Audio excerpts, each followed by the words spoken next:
पंढरपूरची वारी म्हणजे हिंदू संस्कृतीच्या संघर्षाचा आणि अस्तित्वाचा सर्वात मोठा जिवंत इतिहास आहे. परकीय आक्रमकांनी जेव्हा विठ्ठल मंदिर तोडण्याचे आदेश दिले तेव्हा वारी थांबली का? ब्रिटिश राजवटीने यावर काय निर्बंध आणले आणि वारीने मराठी भाषा कशी वाचवली? आज वारीचा हा थरारक आणि प्रेरणादायी इतिहास जाणून घेऊया. वारीची परंपरा 13व्या शतकातील देवगिरीच्या यादव राजांच्या काळापासून अधिकृतपणे विस्तारली. 1311 मधील एका शिलालेखात याच क्षेत्रात पहिल्यांदा मराठे असा प्रादेशिक अस्मितेचा उल्लेख आढळला. यादवांच्या पाडावानंतर दख्खनमध्ये सुलतानी राजवट आली, पण विठ्ठल भक्ती कमी झाली नाही. 1460च्या भीषण दुष्काळात बहामनी सुलतानाचे महसूल अधिकारी दामाजी पंत यांनी भुकेल्या जनतेसाठी सरकारी गोदामांची धान्य कोठारे खुली केली. संकटात सापडलेल्या आपल्या भक्तासाठी स्वतः विठ्ठलाने विठू महाराचे रूप घेऊन बिदरच्या सुलतानाचा सगळा महसूल चुकता केला. हा इतिहास आपल्याला माणुसकी आणि समतेची शिकवण देतो. 17व्या शतकात वारीवर मोठी संकटे आली. 1 जानेवारी 1705 रोजी मुघल सम्राट औरंगजेबाने तर थेट फरमान काढले, पंढरपूरचे मंदिर तोडा आणि तिथे गाय कापा.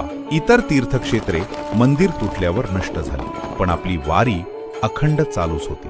वारीचे मूळ केंद्र दगडी मंदिर नसून वारकऱ्यांचे पाय आणि संतांचे अभंग होते. त्यामुळे मंदिर तुटले तरी वारी सुरूच राहिली आणि मराठा साम्राज्य परत आल्यावर मंदिराचा जीर्णोद्धार झाला. पेशवे काळात वारीला मोठे राजाश्रय मिळाले. संत तुकाराम महाराजांचे सुपुत्र नारायण महाराज आणि पुढे हैबतराव बाबा आरफळकर यांनी मराठा लष्कराच्या शिस्तीवर आधारित पालखी सोहळ्याची घडी बसवली, जी आजही चोपदारांच्या एका चांदीच्या काठीवर चालते.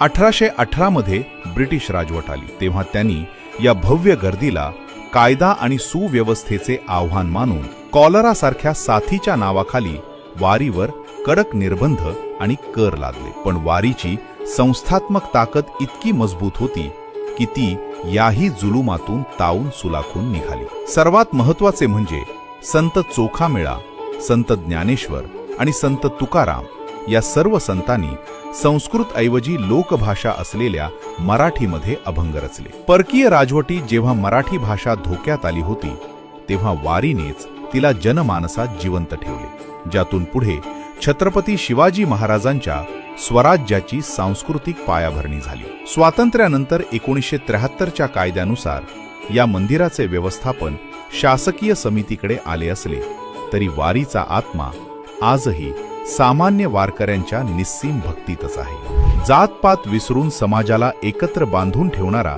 हा जागतिक दर्जाचा व्यवस्थापनाचा आणि संस्कृतीचा वारसा प्रत्येक मराठी माणसाला माहीत असायलाच हवा.